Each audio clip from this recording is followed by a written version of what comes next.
रहे हैं। इससे पहले मैं जो हूँ वो इसकी 2 वीडियोस बना चुका हूँ एमसीक्यूज की।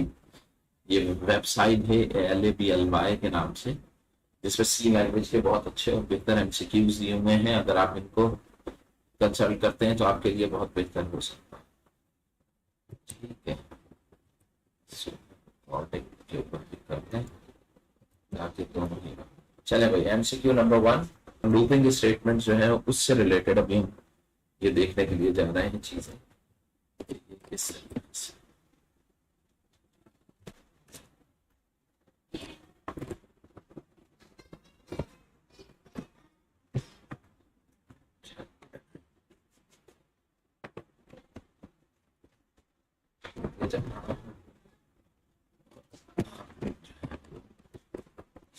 कैसे समझिएगा कैसे है।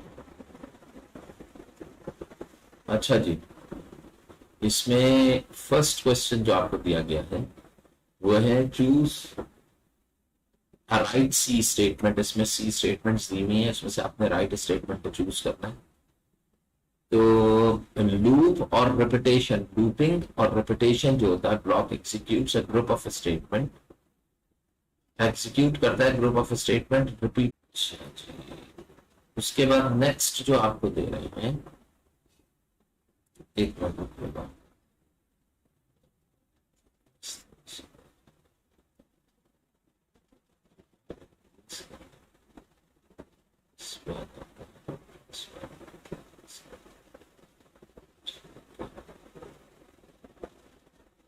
Loop usually take advantage of loop counter जो होता है, जो वेरिएबल होता है, उसका एडवांटेज लिया जाता है कि उसी के थ्रू आप लूप की एग्जीक्यूशन को कंट्रोल करते हैं। तो इसका मतलब क्या है कि इसके 3 ऑप्शंस ठीक है। तो इसका करेक्ट आंसर जो होगा वो आपके पास क्या होगा, all of the above. Next देखें आप, नेक्स्ट में आपको ये कह रहे हैं कि इन सी लैंग्वेज, क्या कह रहे हैं भाई, कि loop in C language are implemented by using while block के थ्रू भी इम्प्लीमेंट होता है, फॉर के लिए भी डू व्हाइल, ये तीनों मेथड्स है जिसके थ्रू लूप है। तो इसका जो आंसर होगा वो इसका आंसर होगा all of the above. Which of the following is faster in C, do while, इसमें से कौन सा फास्टर होगा। तो बेटा देखें, फास्टर अगर मैं फॉर लूप की बात करूं, व्हाइल की और डू व्हाइल की, तो ये लूपिंग स्टेटमेंट है। फास्टर के अंदर हमेशा याद रखें इन्वॉल्व होता है आपके पास हार्डवेयर, यानी कि कंप्यूटर का हार्डवेयर अगर स्ट्रॉन्ग है, ठीक है, बेहतर है, अच्छा है, तो उसकी एग्जीक्यूशन उतनी अच्छी होगी। तो फास्टर एग्जीक्यूशन के अंदर इन तमाम की स्पीड सेम होगी, फास्टर के लिए all works at the same speed. तो इसका आंसर जो होगा वो हार्डवेयर के ऊपर डिपेंड करता है आपके पास, ठीक है ना। तो all works at the same speed इसका आंसर। अब देखिए अगला, एक block always needs to be associated with else block. एक ब्लॉक जो होता है वो हमेशा एसोसिएट करेगा एल्स के साथ, यानी कि इफ स्टेटमेंट मैं एल्स के बगैर यूज नहीं कर सकता। तो ऐसा तो मुमकिन नहीं है। आपको पता है कि एक स्टेटमेंट होती है if a is equal to 5, ऐसे लिख दिया आपने, और ये विदाउट एल्स यहाँ पे आपने इसकी ब्लॉक लिख दिया और नीचे कंटिन्यू कर दिया। यानी कि अगर एक ही स्टेटमेंट एग्जीक्यूट करनी हो तो खाली एक स्टेटमेंट भी इस्तेमाल कर सकते हैं। तो इसका मतलब क्या है कि ये एसोसिएट किया जा सकता है विदाउट एल्स भी। तो इसका आंसर जो होगा वो फॉल्स होगा। Which of the following is binary operations? Binary का मतलब क्या होता है कि जो जीरोज यानी कि बिट वाइज ऑपरेशन। बाइनरी का मतलब क्या है कि ऑपरेशन, ऐसे ऑपरेशन जो बिट वाइज अप्लाई हो रहे हैं। ये हमारे कोर्स में तो नहीं है बिट वाइज ऑपरेशन, लेकिन आप ये जानते हैं कि इसके अंदर जो n% ये वाला होता है, इसमें यहाँ पर भी आप एक्सप्रेशन लिखते हैं, यहाँ पर भी एक्सप्रेशन लिखते हैं। तो इसमें बिट्स तो नहीं लिखी जा रही होती ना। तो ये इन दोनों में से ये वाला जो है ना डी, ये बिट नॉट ऑफ ये सी है, हमारे कोर्स में तो नहीं है, लेकिन फिर भी आपको पता होना चाहिए कि अगर हम बिट वाइज 0010 वाइज ऑपरेट कर रहे हो तो मिसाल लिखा हुआ है कि a इज इक्वल टू 5 और b इज लेस देन 6 और ये इसको एंड किया हुआ, तो ये एंड। तो इसलिए हम क्या करते हैं कि हमारे पास यहाँ पर जो ये नॉट है ये बिट वाइज ऑपरेट करता है। सही है भाई। इसके बाद देखें सिक्स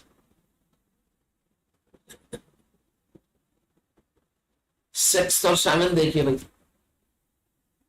इसमें क्या कह रहे हैं ये कह रहे हैं conditional operator also, conditional operator इसके अलावा क्या कहलाता है। देखिए कंडीशनल ऑपरेटर जो है वो, कंडीशनल ऑपरेटर में यही होगा ना कि इफ ये सर्टेन कंडीशन है, ट्रू फॉल्स दोनों हो सकती है, ट्रू हुई तो फर्स्ट ब्लॉक एग्जीक्यूट कर जाएगा, अगर फॉल्स हुई तो एल्स ब्लॉक एग्जीक्यूट, ट्रू हुई तो ये वाला और फॉल्स हुई तो ये ब्लॉक एग्जीक्यूट। तो यहाँ पे याद रखिएगा कि एक ऑपरेटर हमारे पास टर्नरी ऑपरेटर भी होता है। टर्नरी ऑपरेटर के अंदर हम क्या करते हैं कि एक ए इज इक्वल टू और फिर हम क्या करते हैं यहाँ पे क्वेश्चन मार्क डालते हैं, फिर कॉलन डलता है, यहाँ पे कंडीशन आती है, यहाँ पे 2 कंडीशन आती है। अभी हम देखेंगे कि ये देखिए यहाँ पे इन्होंने दिया हुआ है, हो सकता है मैंने सही नहीं लिखा, इन्होंने दिया हुआ नहीं है, लेकिन टर्नरी ऑपरेटर की स्पेसिफाइड कंडीशन यहाँ पे लिखी हुई होती है। अगर ये ट्रू होती है तो पहली वैल्यू मूव कर जाएगी, अगर फॉल्स हुई तो अगला देखिए। आगे देखें क्या कह रहे हैं ये, तो इसमें कौन सी वैल्यू आ जाएगी, 4 वैल्यू आ जाएगी, ए 6 नहीं जाएगी, तो वाई की वैल्यू जो होगी यहाँ पर वो क्या होगी 4। ये ternary operator which of the following reverses the result, जो भी आंसर आ रहा है उसको पलट देगा, रिवर्स कर देगा ऑफ एक्सप्रेशन। तो रिवर्सिंग के लिए क्या इस्तेमाल होता है, जबकि ये एंड है और ये और लॉजिकल ऑपरेटर। अच्छा 8 तक हो गया, अब देखिए 9 if you have made decision multiple choice के ऊपर, अगर आपने डिसीजन करना, आपके पास चॉइसेस एक से ज्यादा चॉइसेस है, तो आपके पास देखिए इफ स्टेटमेंट जो होती है वो 1 चॉइस के ऊपर, ठीक है, इफ एल्स जो होती है वो 2 चॉइसेस के ऊपर, और इफ एल्स जो है वो मल्टीपल चॉइसेस पे। मल्टीपल पे ये भी होता है और मल्टीपल के ऊपर स्विच भी इस्तेमाल किया जाता है, तो ये दोनों जो है वो मल्टीपल चॉइसेस। इसका आंसर जो होगा वो सी।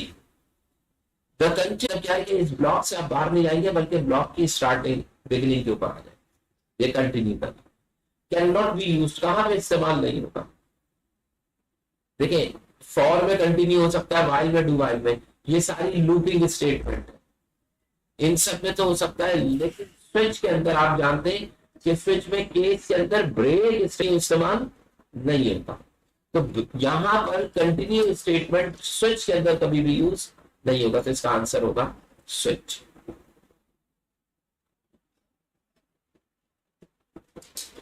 अगला देखें, अच्छा next,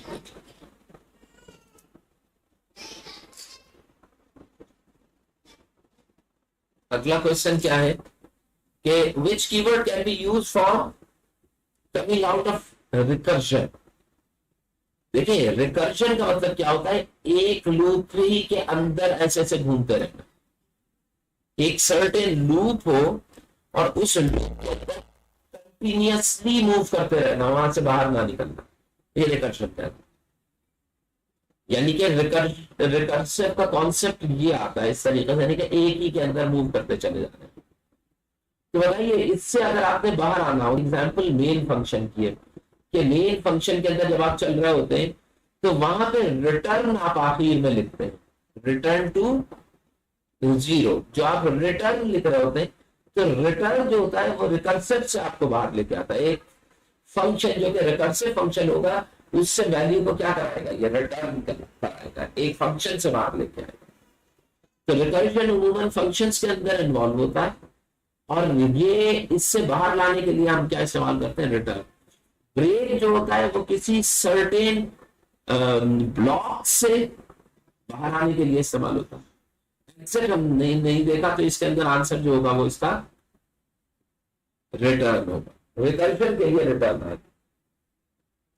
Go to can be used to jump from main to within the function, जा सकता है या लूपिंग से बाहर आने के लिए, लेकिन हमारे पास है नहीं, लिहाजा हम इसको नहीं देखते। चलिए अगला देखते हैं 3 and 4। Which of the following statement is invalid if else statement? इसमें से if else, ये भी हमारे सेटअप से बढ़कर है, लेकिन अगर हम इसे देखें तो देखिए यहां पे तो ट्रू फॉल्स आ जाएगा आंसर, लेकिन इफ एल्स, ये जो इफ है इसके अंदर देखिए ये ब्रैकेट स्टार्ट हो रहा है और यहाँ पे एंड हो रहा है। जो ये वाला पार्ट है इस पार्ट का आंसर तो ट्रू फॉल्स आ सकता है, लेकिन ट्रू फॉल्स नहीं हो सकता। तो इसका मतलब क्या है कि पहली स्टेटमेंट पॉसिबल नहीं। जबकि यहाँ पे देखें इफ ए का मतलब क्या है, ये वेरिएबल ए है। अब आप जानते हैं कि अगर वेरिएबल ए की वैल्यू 0 होती है तो ये फॉल्स होगा, और अगर 0 नहीं होती, नॉट इक्वल्स टू 0 होती है, तो ये ट्रू कहलाएगा। तो अब आप यहाँ पे बताइए, यहाँ पे ट्रू एंड फॉल्स हो सकता है ना, ए की वैल्यू पे डिपेंड कर रहा है, तो ये भी पॉसिबल है। इसी तरीके से वेरिएबल ए है, इसके अंदर ये टाइप कास्टिंग कर रहे हैं, तो इससे कोई फर्क नहीं पड़ता। ए का मतलब क्या हो गया कि ए वेरिएबल में डायरेक्टली अप्लाई हो सकता है। इसी तरीके से किसी फंक्शन के अंदर वैल्यू डाली आपने, फंक्शन ने वैल्यू रिटर्न की इंटीजर, अब अगर वो 0 आ रहा है तो ये ट्रू होगा वरना फॉल्स। तो ये सारे पॉसिबल है सिवाय पहले वाले के। तो इसके अंदर इनवैलिड स्टेटमेंट जो होगी वो फर्स्ट होगी। स्विच स्टेटमेंट एक्सेप्ट्स, देखिए ये याद रखें कि स्विच स्टेटमेंट जो होती है उसके अंदर हम ऐसे लिखते हैं ना, WITCH स्विच। अगर मैं ए में अप्लाई कर रहा हूं तो ये स्विच का वेरिएबल है। अब हम लिखते हैं केस 1, अब ये पॉसिबल ए की वैल्यूज होती है, केस 2 ये पॉसिबल के ए की वैल्यू। यहां पे जो वेरिएबल ए का यूज किया जा रहा होता है स्विच के अंदर, ये वेरिएबल या तो इंटीजर हो सकता है या कैरेक्टर हो सकता है, और इंटीजर ही का रिलेटिवली ये क्या हो सकता है, लॉन्ग हो सकता है, लेकिन ये कभी भी फ्लोट नहीं हो सकता। इसको फ्लोट कभी भी नहीं लिखेंगे। जिसका अगर क्या है कि स्विच वेरिएबल, अगला देखें,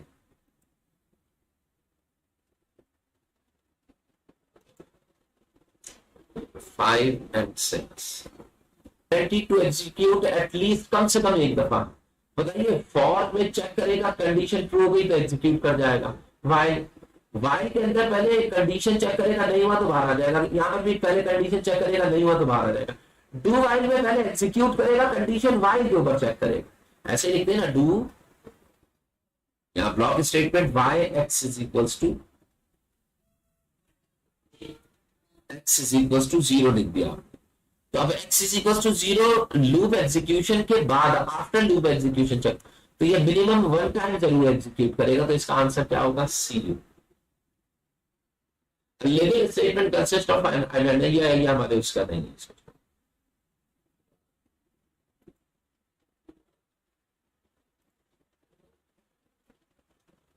do while loop terminate when conditional expression. देखिए डू व्हाइल लूप जो होता है इसमें कैसे होता है, डू यहाँ पे स्टेटमेंट आई, यहाँ पे वाइल आया और यहाँ पे कंडीशन आई। कंडीशन अगर ट्रू फॉल्स होगी, अगर कंडीशन ट्रू हुई तो ये चलता रहेगा, लेकिन कंडीशन जैसे ही फॉल्स 0, जब ये 0 रिटर्न करेगा तब फॉल्स। अगर नॉन 0 आ रहा है तो इसका मतलब क्या है कि इस पे तो ट्रू रहेगी, यानी कि एग्जीक्यूट होती है।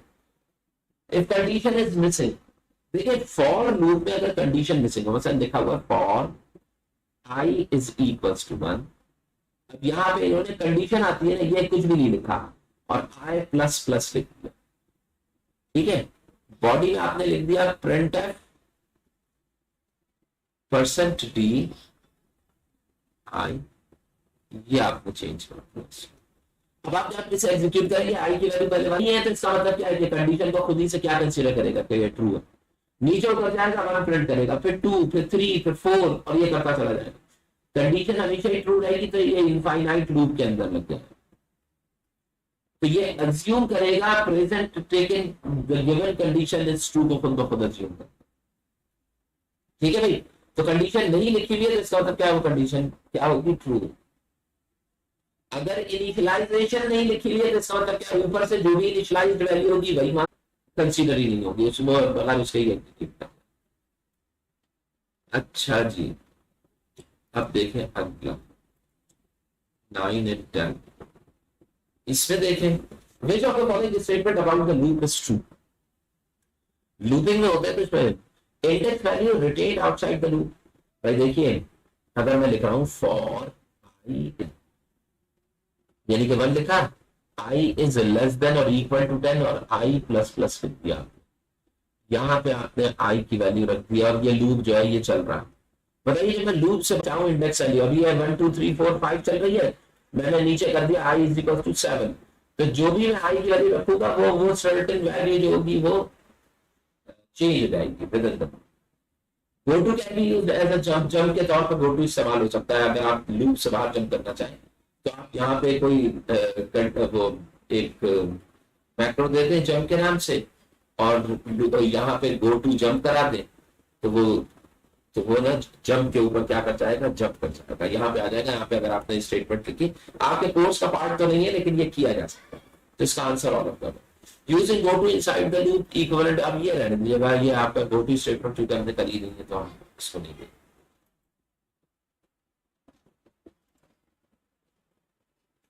पार्ट 3 देखिए। अब यहाँ पे कुछ स्टेटमेंट्स दिए हैं, कुछ समझने की हैं, कुछ इसमें अब जरा देखें हाउ लूप कितनी देर एग्जीक्यूट, कितने टाइम दे दिया। x1 है, यहाँ पे दे रहा है x इज इक्वल टू 3, तो इसको तो कंडीशन के तौर पे x इक्वल टू 3 देना चाहिए था, क्योंकि कंडीशन रॉन्ग है, लिखी ही नहीं है, लिहाजा ये एग्जीक्यूट नहीं करेगा, तो ये नेवर पे। दूसरी स्टेटमेंट देखिए,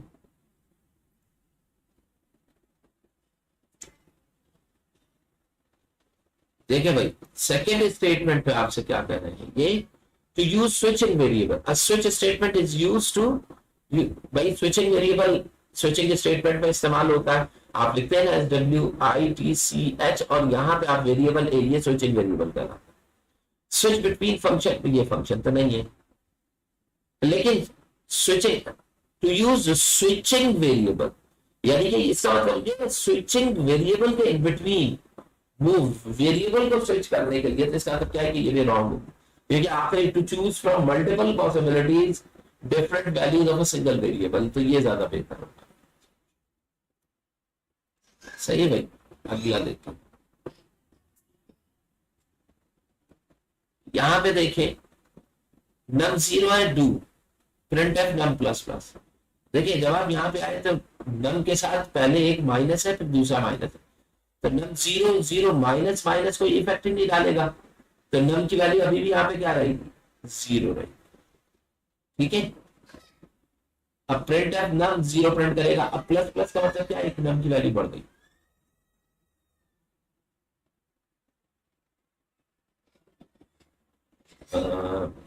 num प्लस प्लस का मतलब क्या बदल जाएगी, फिर num is greater than equal to 0, तो ग्रेटर देन 0 तो ट्रू होगा, ये चल पड़ेगा, तो ये इनफाइनाइट के अंदर आ जाएगा। अब जब फर्स्ट टाइम num की वैल्यू 1 हो गई, अब आप ऊपर से आएंगे तो वो 1 को पहले माइनस करेगा। ये माइनस माइनस num नहीं है, ये लिखा है माइनस ऑफ माइनस num। इसका मतलब क्या, इस num के साथ नेगेटिव साइन अप्लाई किया तो माइनस और माइनस मल्टीप्लाई होकर क्या कर देंगे, इसे प्लस कर देंगे मैथमेटिक्स। ये डिक्रीमेंटल ऑपरेटर नहीं है, ये सब्ट्रैक्ट कर रहा है, ये इंक्रीमेंटल ऑपरेटर। तो जब एक दफा ये प्लस हो जाएगा तो फिर माइनस नेगेटिव वापस से जा सकेगा, तो ये ऑलवेज ट्रू हो जाएगी, तो ये इनफाइनाइट के अंदर आ जाए। Infinite infinitely many times. अगला देखिए क्वेश्चन नंबर 4। पहले इन्होंने मार्क्स 80 लिया, मार्क्स को स्विचिंग वेरिएबल ले रहे हैं। अब केस 60 नहीं है, केस 70 नहीं है, केस 80 है। 80 में आके ए को प्रिंट करेगा, ब्रेक करके बाहर आ जाएगा। इसका मतलब क्या, ग्रेड कौन सी आ जाएगी आपके पास, ए आ जाएगी। सिंपल सा ही तो आसान सा। अगला देखिए,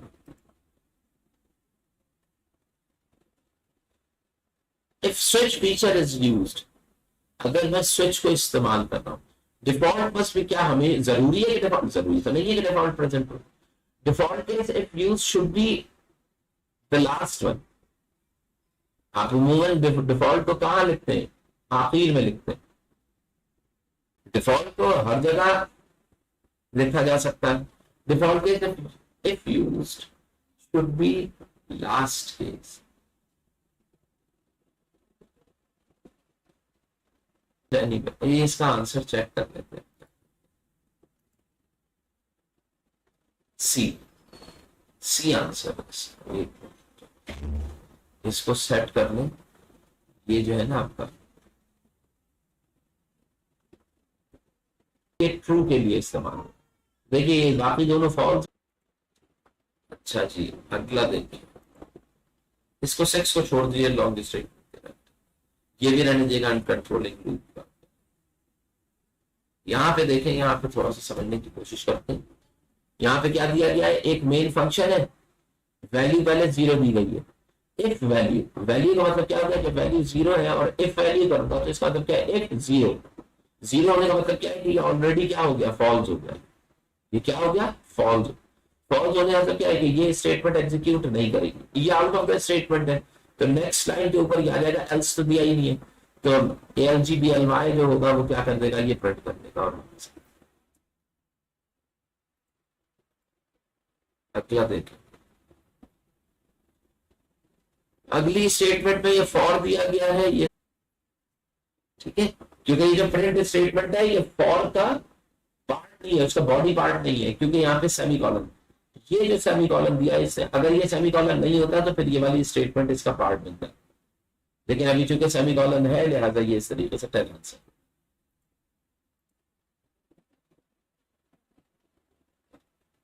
अब यहां पे देखें, इंटीजर डिजिट की वैल्यू क्या दे रहा है, 0।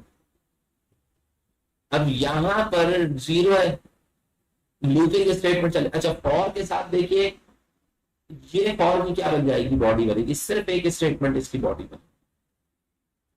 तो अगर मैं इसको लिखना चाहूं तो देखिए, डिजिट के जब आप अंदर जाएंगे लूप के अंदर, अगर कंडीशन ट्रू हुई तो डिजिट प्लस यानी कि D प्लस प्लस आए, D0 से स्टार्ट। अब 0 is less than 9 true, 1 1 true, 2 2 true, 3 3 true, 4 होगी, 4 true, 5 5 true, 6 6 true, 7 7 true, 8 8 true, 9।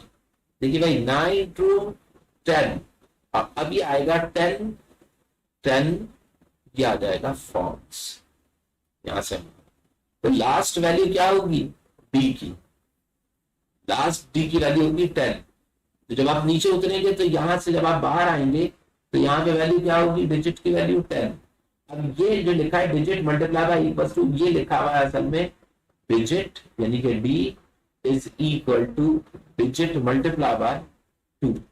तो बताइए, डिजिट की अपनी वैल्यू 20, तो डिजिट की अपनी वैल्यू क्या हो जाएगी, 20 हो जाएगी। फिर नीचे आएंगे तो डिजिट माइनस माइनस का अर्थ क्या है कि यार डिजिट की वैल्यू क्या हो जाएगी, 90 हो जाएगी। तो आंसर आपके पास 90। ठीक है भाई, अगला देखिए। अच्छा जी, ये वाला पार्ट जो था ना, जो हमने स्टेटमेंट से किया, ये हो गया। अब सी ऑपरेटर्स हम देख लेते हैं, ये हमारे पार्ट पोस्ट का, लेकिन इसमें सारे नहीं है, जो होंगे वो फिर हम डिस्कस करें। अब एक चीज और मैं आपको बताऊं,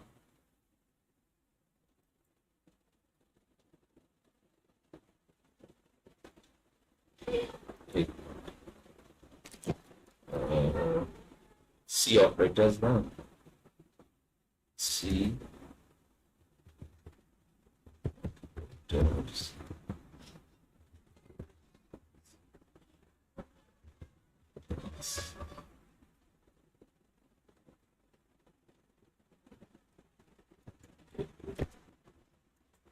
इसमें से एक टेबल में आपको थोड़ा सा बता दूं, तो उसके रिलेटिवली आप लोग जो है ना किसी भी एक्सप्रेशन में इसको देख के समझ सकते।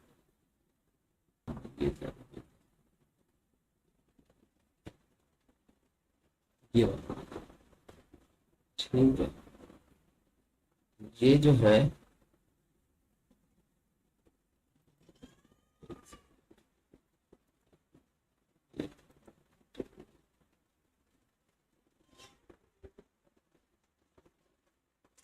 देखिए, सर ये टेबल इन्होंने दिया हुआ, ये अगर टेबल आप देखें, ये आपको टेबल दिया गया है, इसको कहते क्या क्या है ये जरा समझिएगा। ये पोस्ट फिक्स कहलाता है। पोस्ट फिक्स और प्रीफिक्स के अंदर फर्क क्या होता है कि ये पोस्ट होगा यानी कि बाद में आ रहा है, प्री का मतलब क्या होता है, पहले आ रहा है। ये बताइए कि अगर आपके पास प्लस प्लस या माइनस माइनस का ऑपरेटर या ब्रैकेट्स आ रहे होंगे तो इनकी प्रेसिडेंस सबसे ज्यादा होगी। और किसी भी एक्सप्रेशन में ये राइट ऑपरेटर्स होते हैं ना पोस्टफिक्स, अच्छा ये सिंगल बिट यूनिटरी ऑपरेटर भी होते हैं बिट वाइज, इनकी भी प्रेसिडेंस सेकंड नंबर पे आती है हाई। यूनिटरी ऑपरेटर जो है वो नॉट का सिंबल वाला जो ऑपरेटर है वो इसके अंदर इसकी प्रेसिडेंस जो होती है वो सेकंड होती है, ठीक है ना। तो ये नॉट को आप ध्यान में रखिएगा, ये भी ठीक है, ठीक है ना। ये एग्जीक्यूट किए जाते हैं फ्रॉम राइट टू लेफ्ट, सही, फ्रॉम राइट टू लेफ्ट। इसमें से एक प्रीफिक्स होता है पोस्टफिक्स। अच्छा उसके बाद आती है बारी किसकी, मल्टीप्लिकेटिव्स की बारी आती है, third present to right. Left to right होने का मतलब ये हो गया कि आपके पास लिखा है 2+3 multiply by 5 divided by 4।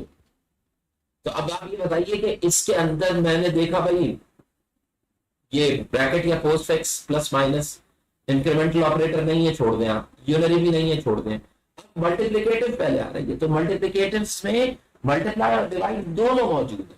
Side पे पहले कौन सा आ रहा है मल्टीप्लिकेशन का, तो इसका मतलब क्या है कि मैं 3 और 5 को पहले मल्टीप्लाई करूंगा, डिवीजन जो होगा वो सेकंड स्टेप पे। अब जैसे ये मैंने मल्टीप्लाई कर दिया 3 5 का 15, 2 + 3, और सपोज ये 5 था, 3 5 15, ये 15 डिवाइडेड बाय 5 लिखा मैंने, 5 3 का 15। अब ये आ गया 2 + 3 माइनस, फिर जो आंसर आएगा फिर उसको सब्ट्रैक्ट करेंगे। उसके बाद ये शिफ्टिंग का तो हमने देखा ही नहीं है, तो शिफ्टिंग को छोड़ दीजिए। रिलेशनल, इसके बाद नेक्स्ट जो ऑपरेटर होते हैं वो ग्रेटर देन लेस ऑपरेटर। ये कौन से ऑपरेटर्स हैं कंपैरिजन के लिए। फिर बिटवाइज ऑपरेटर एंड, जो पहले देखिए लॉजिकल और यूज करते हैं, और ये भी इवेल्युएट होता है फ्रॉम लेफ्ट टू राइट। ये वाले ऑपरेटर्स जो हैं ये भी हमारे पास बिटवाइज ऑपरेटर्स मौजूद नहीं है। तो ये इनके कॉन्सेप्ट है जो कि आपने अपने जहन में रखते हुए हमने करना। तो अब आप ये देखिए कि अगर मैं इधर आऊं, यहां पे चेक करूं,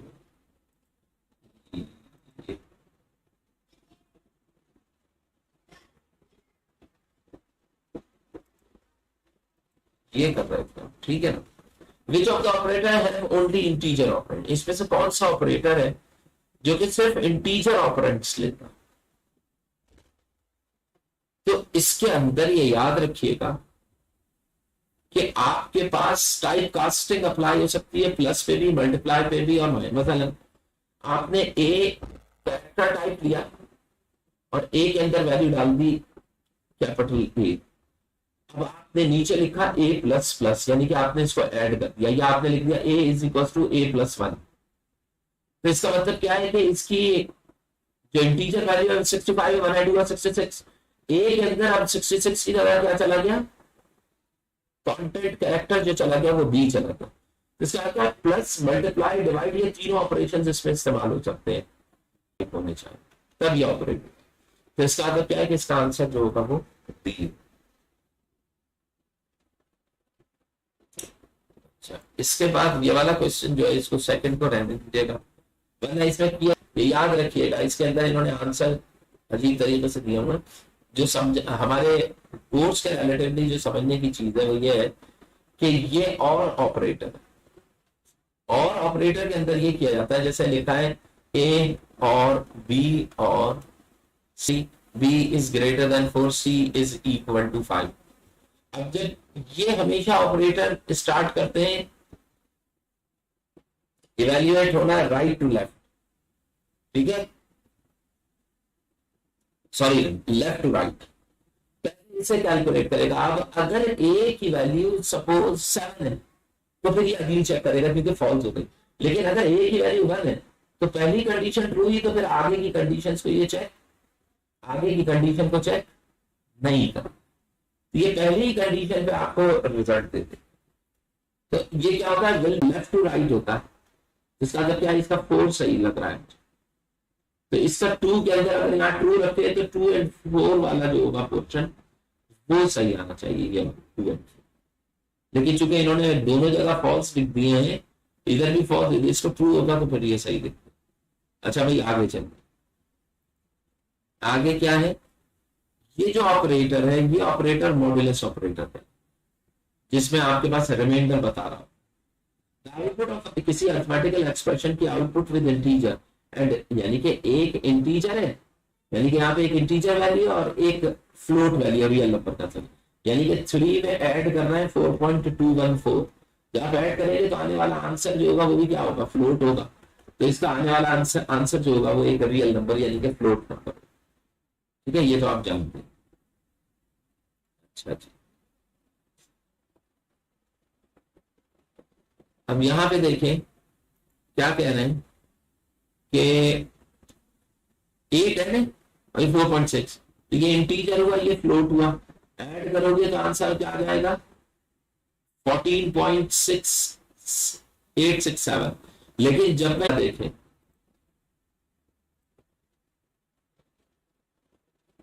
अब अगले में ये क्या कह रहा है कि 3.5 4.5 3 और 4 7 और 1 8, यानी कि 8.0 एज अ फ्लोट आंसर आएगा। आंसर सिर्फ और सिर्फ क्या आएगा 8। अब देखिए 3.5 8.5 इसको इसमें ऐड किया तो ये 8.0 मूव होना चाहिए इसके, तो इसका आंसर क्या आएगा 8. ठीक है 8.0। अब अगला देखें numerator and denominator of the division. अगर numerator denominator C language are integer, यानी कि न्यूमरेटर भी इंटीजर है और डिनोमिनेटर भी इंटीजर है, यानी कि 4/5 लिखा हुआ है, तो आने वाला आंसर अनएक्सपेक्टेड होगा, एक इंटीजर वैल्यू। मसलन अगर मैंने लिखा 5/2 तो आने वाला आंसर 2.5 होना चाहिए, लेकिन अनएक्सपेक्टेड खाली इंटीजर वैल्यू आपका आंसर दे रही है। ये हम देख चुके हैं। अच्छा अगला क्या कह रहा है, denominator any value only law.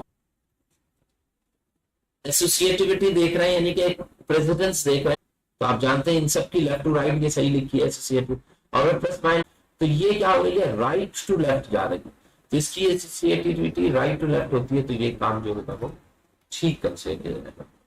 एक मिनट आप कर रखिएगा,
हाँ भाई। तो अब इससे आगे हम देखेंगे कि कर क्या रहे थे, उसी के रिलेटिवली देख सकेंगे कि रिजल्ट्स क्या। ठीक है, तो राइट टू लेफ्ट एसोसिएटिविटी ये भी सही है बिल्कुल, तो जब ये भी सही है ये भी सही है ये भी सही है, तो इसका ऑप्शन जो होगा वो ए करें। तो बाकी तमाम के अंदर अगर आप पढ़ेंगे तो वो कहीं ना कहीं राइट टू लेफ्ट या लेफ्ट टू राइट के अंदर वेरिएशन कर गए होंगे, तो हमारे पास जो इसका आंसर आ रहा है वो ए आ। ठीक है, अब हम सेकंड देखते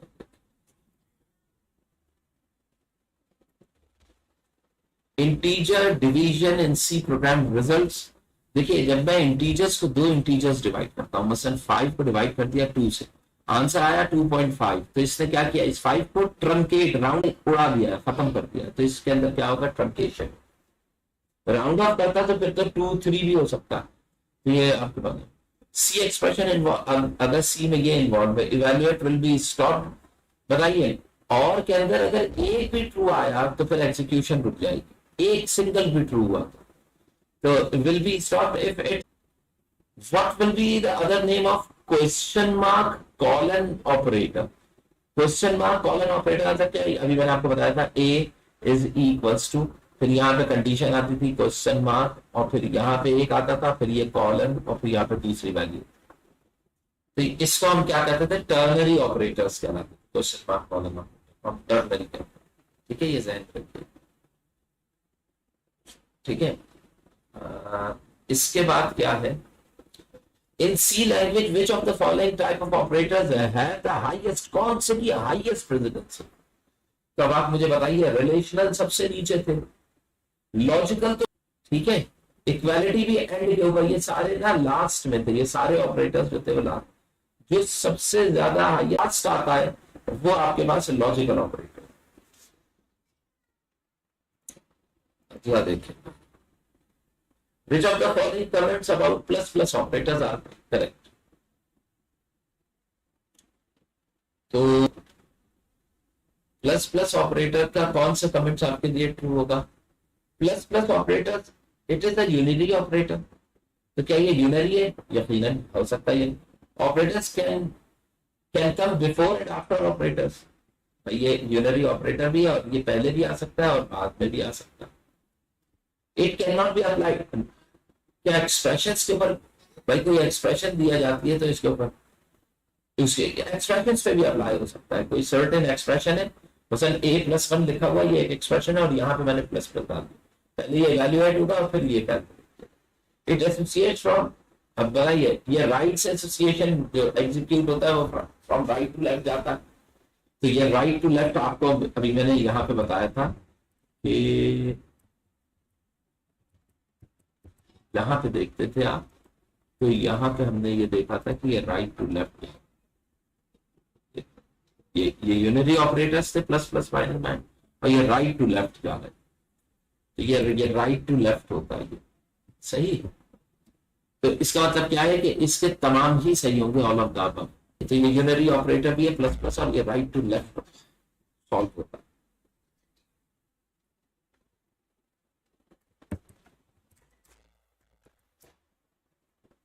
अच्छा जी, इसके बाद आप देखिए अगला,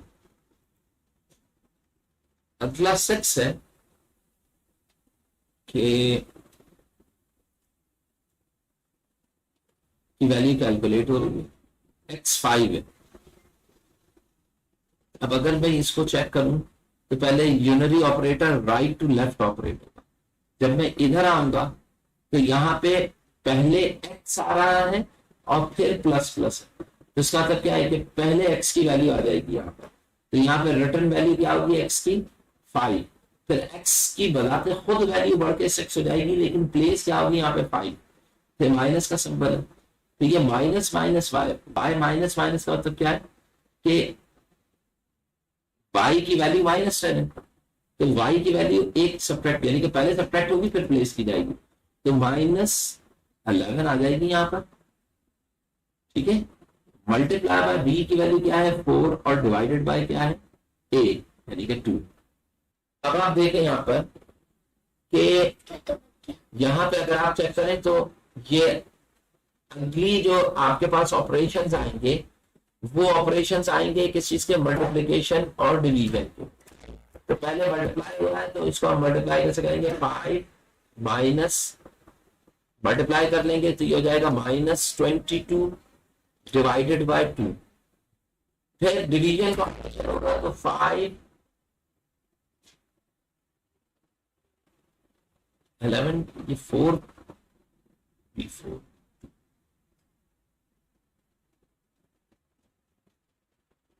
डिवाइडेड बाय ए है ना, ये उल्टा लिख दिया एक,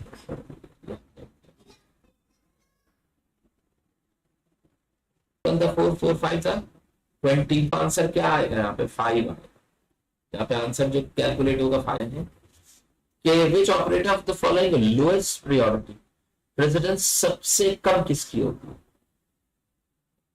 तो सबसे आखिर के अंदर तो कॉमा ऑपरेटर जो होता है ऑपरेट होता है, लेकिन ये इसके अंदर दिया हुआ नहीं है, नहीं होता, तो इसके अंदर फिर ये कंडीशनल ऑपरेटर होता है, क्योंकि डिवीजन और जगह इसको, इसके अंदर दोनों ऑपरेटर्स एक साथ आ रहे हैं, फिर एक वेट भी ये कर रहे हैं,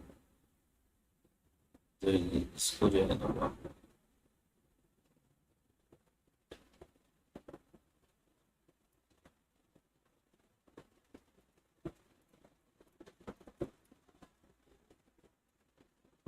ये वाला क्वेश्चन जो है इसको रहने दीजिएगा, अगला देखिए। इसकी एक्सप्लेनेशन भी मुझे थोड़ी सी क्लियर नहीं हुई।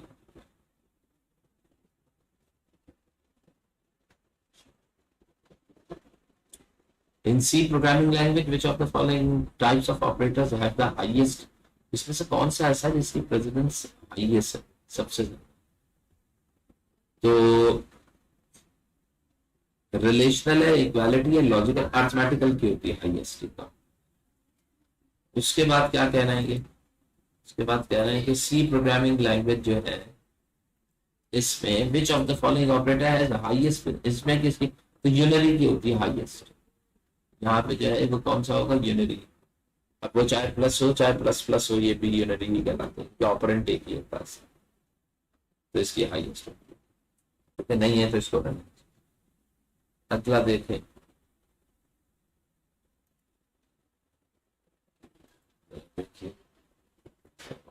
अब यहाँ पे बिट्स की शिफ्टिंग की बात हो रही है, बाइनरी और, तो ये बाइनरी और ऑक्टेन जो शिफ्टिंग थी वो हमने जो है करी नहीं। ये भी बाइनरी बिट से रिलेटेड है तो इसको भी रहने दें, ये भी रहने दें, ये पॉइंटर से रिलेटेड है, जो होगा वो फिर हम देखेंगे।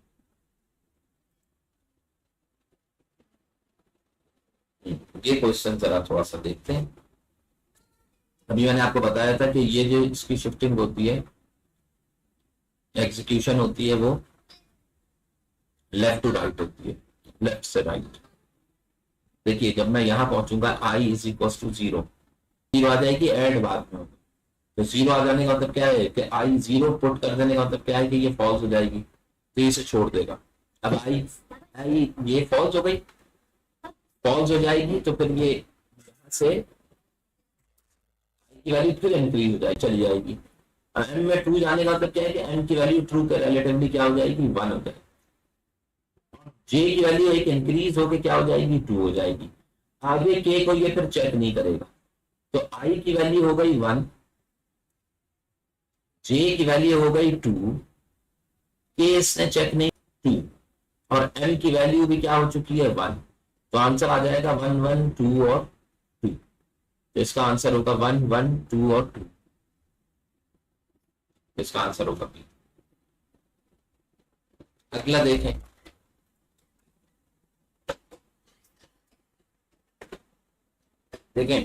अगले में ये कह रहे हैं कि सी जो आपको दिया हुआ है ये माइनस ऑफ -2, यानी कि इसमें से नेगेटिव मल्टीप्लाई हो रहा है -2 से, तो इसका आंसर +2 आ जाएगा। सिंपल, वो सी में असाइन हो जाएगा इंटीजर, और फिर जब इसको प्रिंट करेंगे तो सी इज इक्वल टू 2 आंसर आ।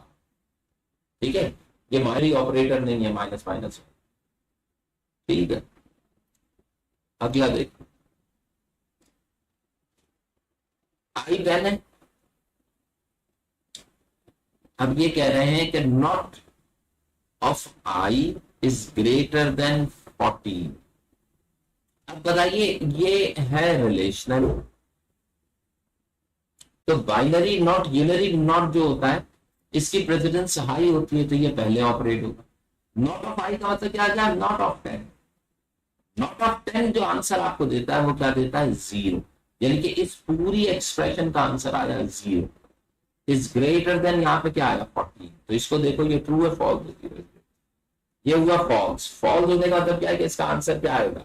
0। तो जब 0 इसमें मूव करेगा तो आई की वैल्यू क्या मूव हो रही होगी? यहाँ पर 0 मूव हो रही है, तो आंसर क्या आएगा?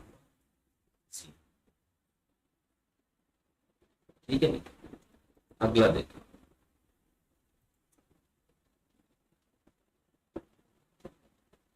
अब यहां पे देखें, यहां पे टर्नरी है। टर्नरी का क्या कॉन्सेप्ट है?